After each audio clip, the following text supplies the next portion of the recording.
welcome back to my channel. I'm Johanna, me, my dog and books.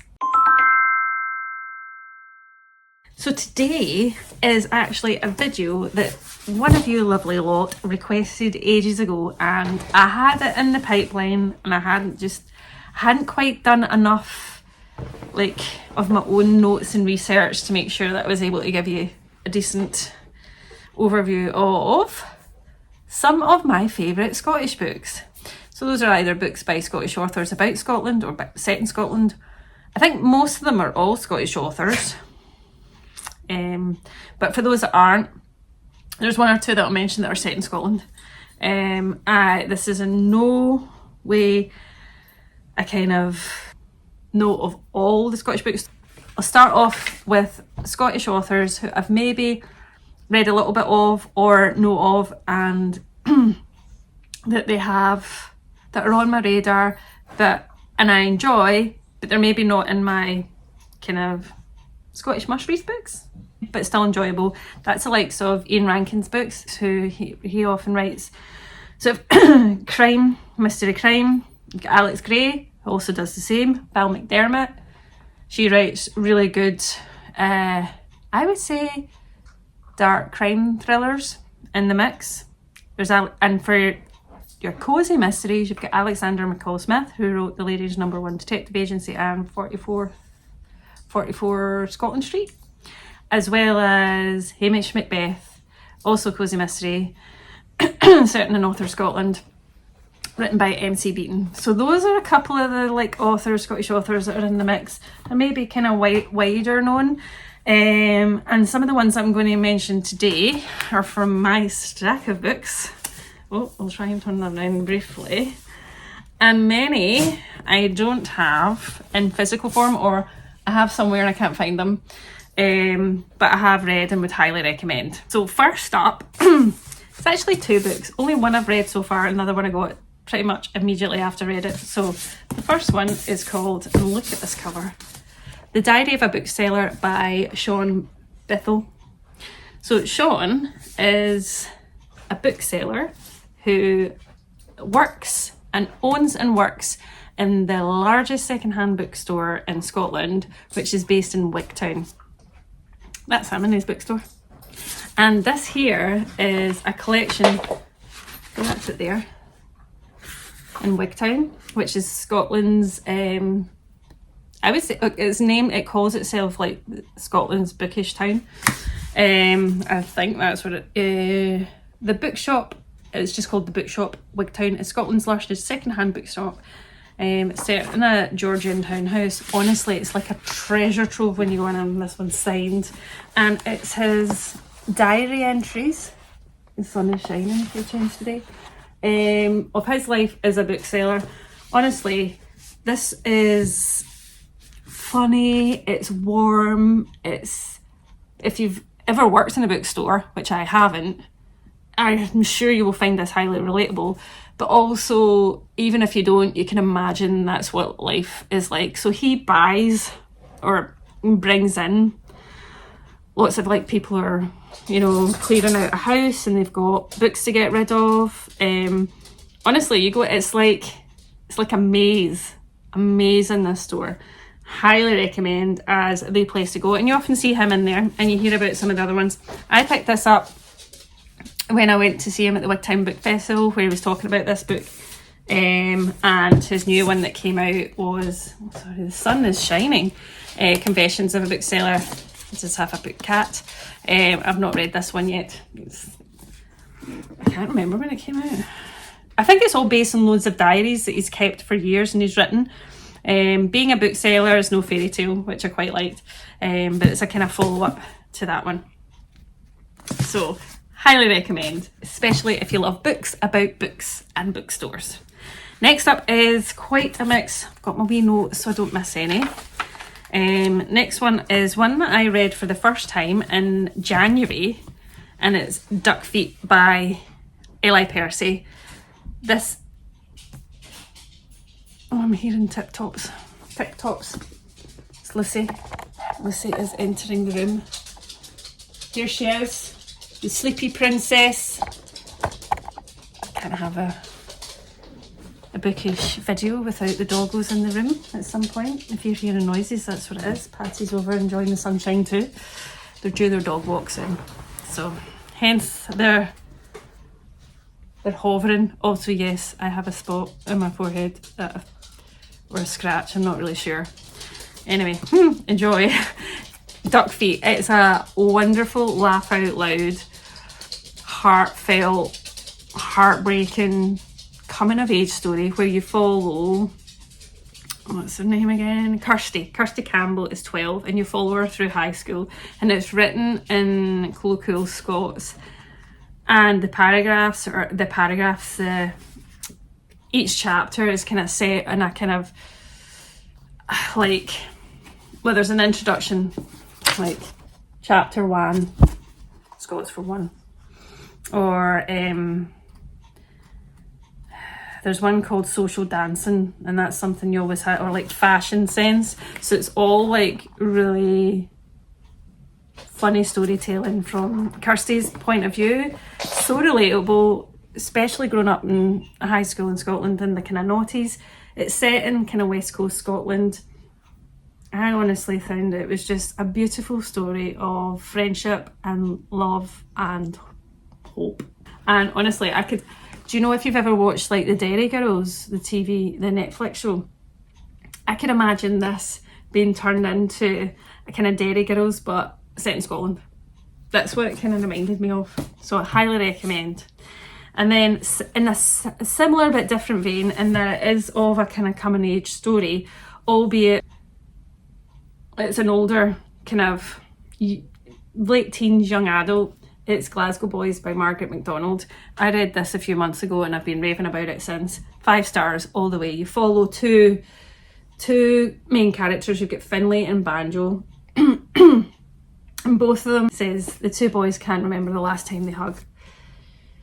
They have both been through the care system, which is written about in such a delicate but honest way. The author actually did a lot of kind of research into the care system and linking in to make sure that lived experience was being represented in this. And you've got Finlay, who has basically got a scholarship to study nursing in Glasgow. He is, I think he's Polish, originally coming into Scotland, but he doesn't have much of a Polish identity. He doesn't speak Polish, and so he feels more Scottish or Glaswegian than Polish. And so there's a whole thing about identity, as well as both him and Banjo's own sort of independence and finding themselves.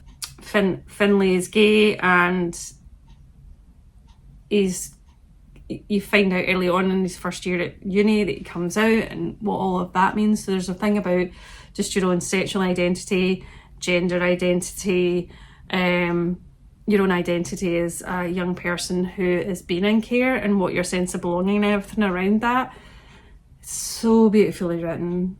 Now, 1 minute you're like absolutely rooting for these two, and you discover that there's something that's happened, I think it's like 3 years prior, between the two, and you don't know what it is until much later in the end.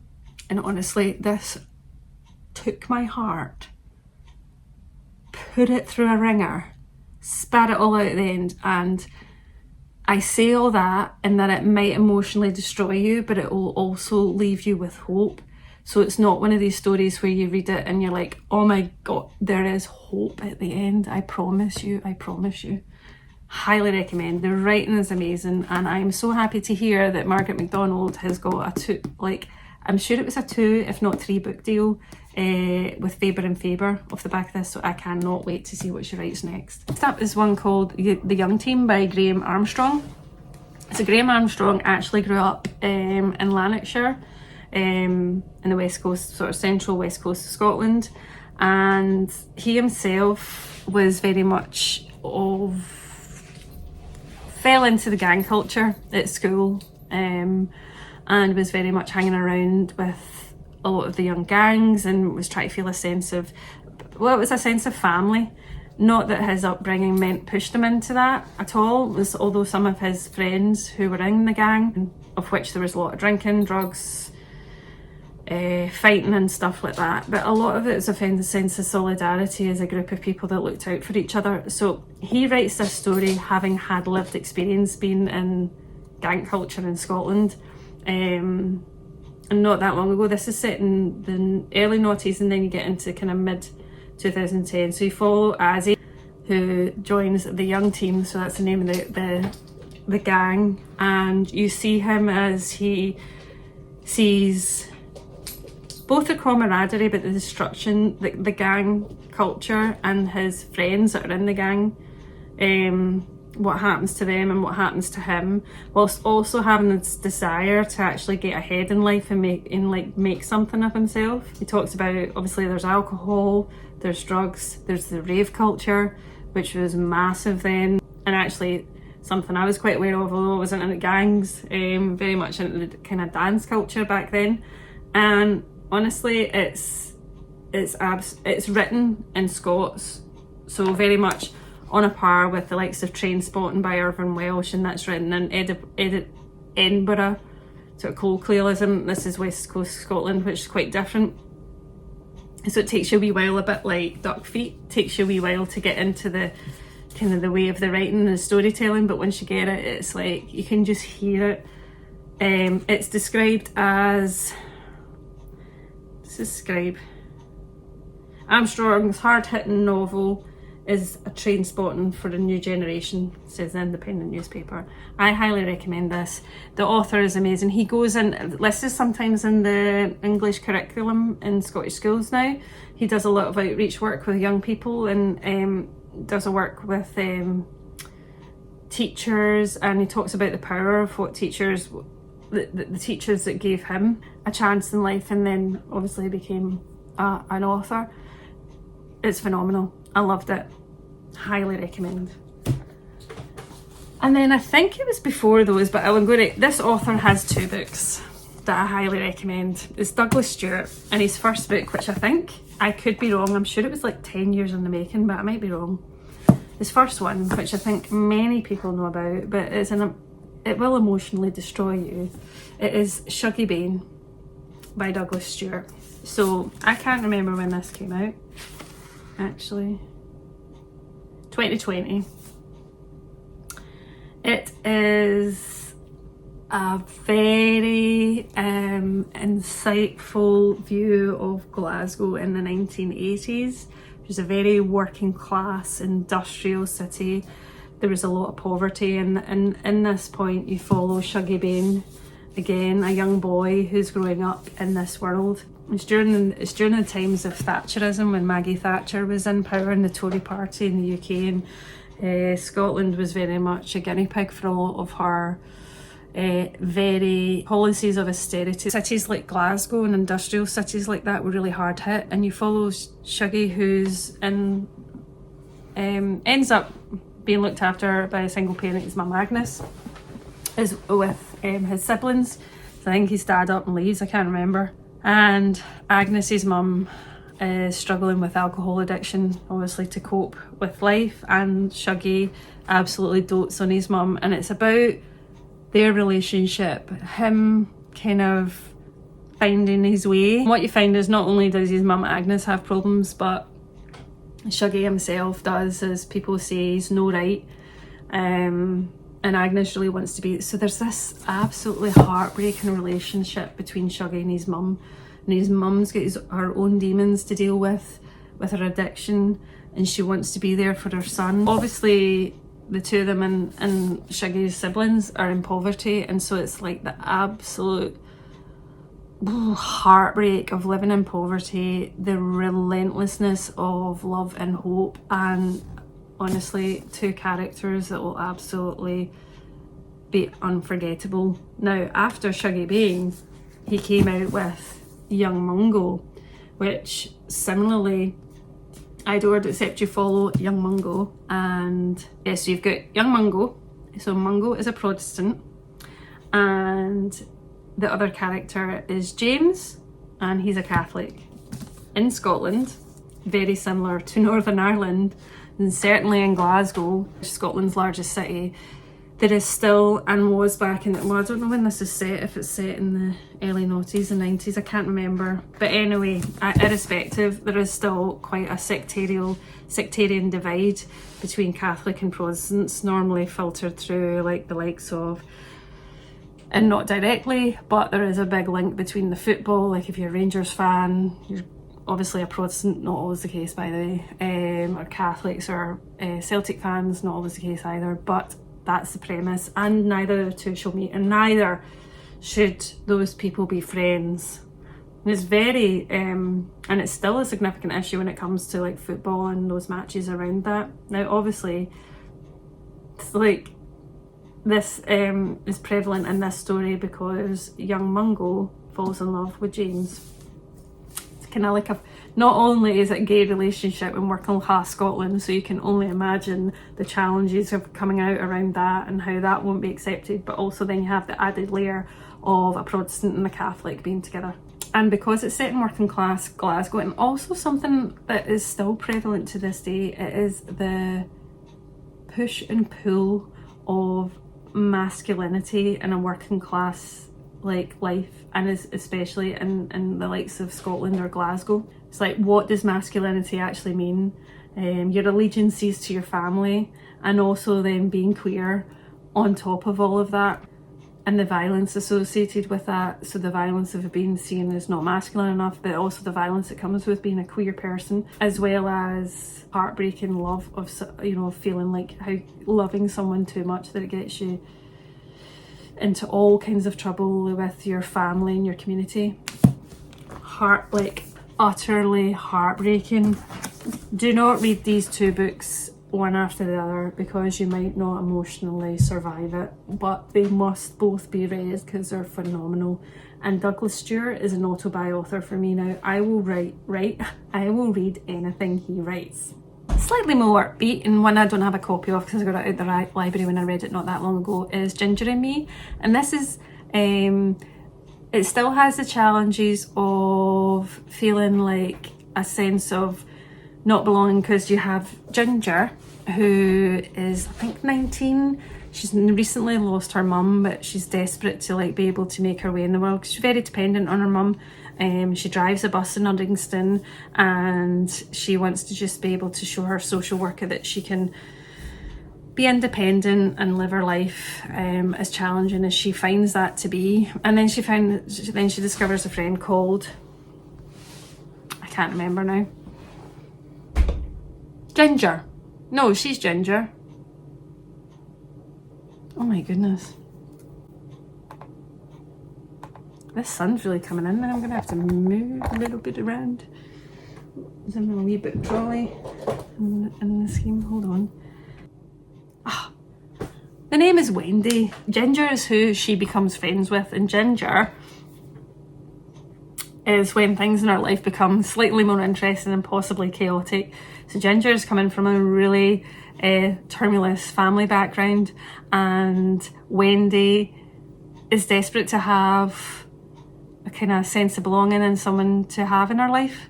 So you follow their adventures. Some are happy, some not so, but it's not quite as emotionally devastating as the likes of Shuggie, Bain or young Mungo.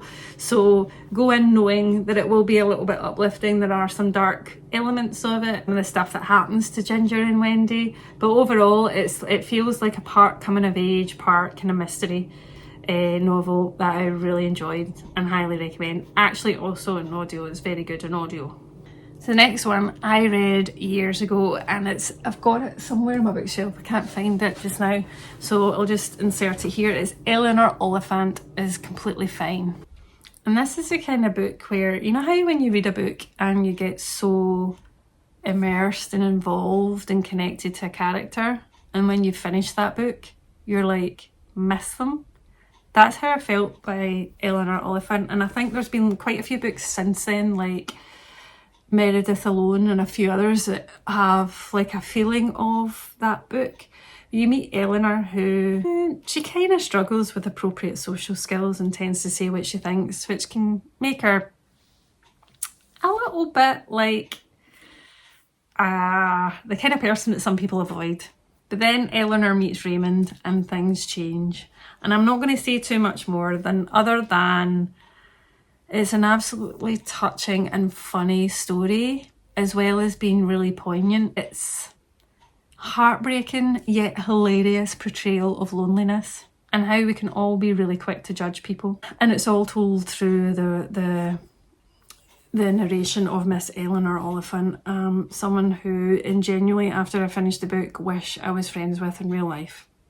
Another one I'd recommend that I would say is not for the faint-hearted. It's a really dark mystery thriller with great LGBTQ plus rep. It's The Cutting Room by Louise Welsh, and you follow this main character he's a bit of a promiscuous auctioneer, and he comes across a hidden collection of very violent and disturbing photographs. So he becomes obsessed in finding out the owner of said collection. And from this you follow his journey into the world of the owner, which includes the underworld of CD bars, porn shops. And so he starts to uncover like the seedy, dark desires behind some of the most respectable facades. It's not for the faint-hearted, I would say. It's very much, if you can, it's very much of a like Karen Slaughter. She has like really dark violence. It's take it on a kind of more hedonistic journey through this story. Is A Curtain Room by Louise Walsh. Phenomenally written. Actually, Louise Welsh. Actually read a few of her books, and they are dark, but I highly recommend if that is your kind of genre, you don't mind some of that. Next one is actually a book that's set in Scotland but written by an Irish author. It is one of my first ever books by this author and made her an auto-author for me, even though I may not have loved her most recent book, but it is The Vanishing Act of Esme Lennox by Maggie O'Farrell. It's set, I think, well, part of the story is set in 1930s Edinburgh. Unsurprisingly, this book is about Esme Lennox. But what we discover is Iris Lockhart, who's one of the other main characters, her life is upended when she discovers, it's Lucy getting out again, that her long lost aunt, Esme, is about to be released from a mental asylum that she'd been confined to for 60 years. Now, Iris thought her mother, or it's a great aunt, Iris thought her grandmother was an only child, but I think her grandmother was called Kitty, but Esme soon provides evidence that she was Kitty's sister, hence her great aunt. So, and the reason that Esme has been released is she's been deemed harmless and can coexist in the normal world, whatever, the rest of the world, whatever that is. So obviously Esme is a bit of a stranger to Iris and the rest of the family, so they start to, Esme starts to share her story. And so Iris is basically forced to face a whole plethora of buried family secrets and their consequences. But Maggie O'Farrell just like does an amazing exploration, I would say, of like hidden secrets, family hidden secrets, and I would say, well, societal oppression through like the early 1900s to even now. So beautifully written and highly recommend it. You don't read any more. That's all you need to know, because you need to read Esme Lennox's story. Another one that I suggest you go into.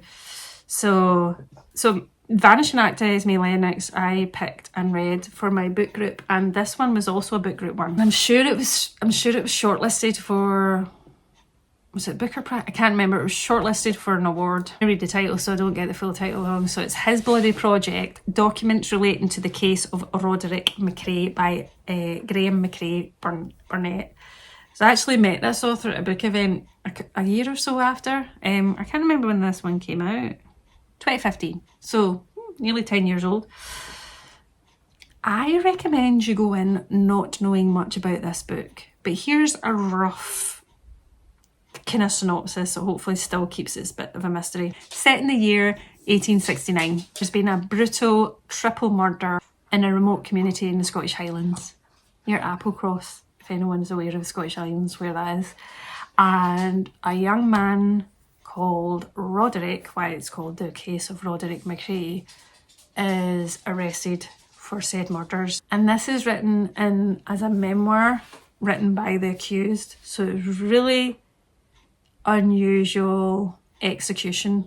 So the accused makes it pretty clear that he's guilty, but it's left to those reviewing the case to decide what the motive was. Was he mad? Or was there something else? And so it's described as a literary thriller. Again, I have issues with the word literary. It implies that other things aren't, but it is an amazingly uniquely written mystery thriller. And then last but not least, also ones that I haven't got in the full collection, but if anyone is aware of the author Ali Smith, she writes a whole range of different books, but one of the ones I really like are the ones that are all about the seasons. So you've got autumn, winter, summer, spring. Not only are they beautiful looking books, and I'm not going to lie, sometimes with Ali Smith's books, I do wonder if I'm missing some of the meaning, because like her writing is so unique and her storytelling is wonderful and poetic that I do wonder if like I'm quite getting it. But I'll start with autumn, and I won't go through them all, but autumn is one of my favourite seasons, so that seems the right one to talk about. So this took me on a journey of humour. It was really heartfelt and informative at times, but also though sometimes just like mind-blowingly confusing, but I found the whole story intriguing. Sometimes I think you can find her writing a bit of a stream of consciousness. Felt like in this one you're in like a dreamlike state between ages, genders and seasons and different political times. It's not a linear story, and I'm actually not sure if any of Ali Smith's, and I can't claim to have read them all, are linear. So if you're okay with non-linear stories, you're good on this one. You know, noises, the other half is upstairs, I think he's going for a bath. But I absolutely fell in love with the main characters. From the bath, can you hear that? You've got the wonderfully old Mr. Gluck and his lovely young friend from when he was a child, Elspeth, with an S. And then you've got the stories of Christine Keeler, I think it is. Christine Keeler and Pauline Boaty. I'm not going to pretend to remember their names, but whose real life stories are in this story and I knew nothing about, so it was one of those books that had me off googling after the fact to find out more. It's because of Ali Smith's really, say eccentric, but it's not, unconventional storytelling. It's maybe not a book for everyone, but if you like non-linear stories and fluidity and like stream of consciousness stuff, I think you would really like this. And I think you just need to, like, with what I've discovered with the books of the seasons, is go with the flow of what Ali Smith is writing. I highly recommend. Autumn is one of my favourite. I have read winter and spring, I think, and I've just not read summer yet. At least favourite season, I think that might be why. So anyway, that, I hope, was a nice little whistle-stop tour of Scottish books I recommend. There's a mix of, well, of the cosies. Obviously I mentioned Hamish Macbeth and Alexander McCall Smith's Number One Ladies Detective Agency and 44 2nd Street. So there's some cosies there. I don't know if there's any other Scottish cosies. I'm sure my lovely friend Jen would be able to tell me that. So if you know Jen, let me know. Some more your crime thrillers I would definitely be checking out. Oh my goodness. Anyway, I'll finish that thought. I'll be checking out Alex Gray, Val McDermid, Ian Rankin. I think they're kind of go-to crime thriller writers. But one I nearly forgot is for you horror fans out there, like myself. It's The Wasp Factory by Ian Banks. Now, The Wasp Factory, I think, was written in the 80s. It is one wild ride of a story. It's actually often one that gets done in sometimes the English curriculum in schools in Scotland. It's not for the faint-hearted. To be honest, I think the less you know going into this book, the better. Other than it's dark, twisted, gothic horror, and it really challenges your assumptions of people's perception of death and pain. It's set in the remote part of the Scottish Highlands. Okay, so that's all you really need to know. Other than you really probably want to like gothic horror to enjoy this book. It is not for the faint-hearted. So there you go. Squeezed in between crime mystery thrillers and cosy mysteries, you have The Wasp Factory by Ian Banks. I think Ian Banks also writes under the name Ian M. Banks. And I might be wrong, someone correct me. And that's more like sci-fi, I think. I've never read any of them. But I think that is the difference when he writes between kind of two, kind of similar but different names. Anyway, I was just about to wrap up and then I remembered The Wasp Factory. Are there any books in this mix that you've read? Are there any that have maybe encouraged you to read after giving you a kind of ramble synopsis or my thoughts around it? Is there any Scottish books that I haven't got in the list here that you think I should read or maybe should know about and I haven't read? Let me know in the comments. If there's another type of video with reading recommendations, be it books by whatever type of authors or genres or any other type of book recommendations or bookish ramble chat that you would like me to do, then pop a note in the comments. I do appreciate all your comments and any ideas that you would like to share with me that you would like me to chat about. I am very appreciative of. So pop them all in the comments. If you got this far and watched the very end, see if you can give me a wee Scotland flag emoji in the comments too. So thank you as always for watching, for liking, and if you do like this and want to see more, please do subscribe, and until next time,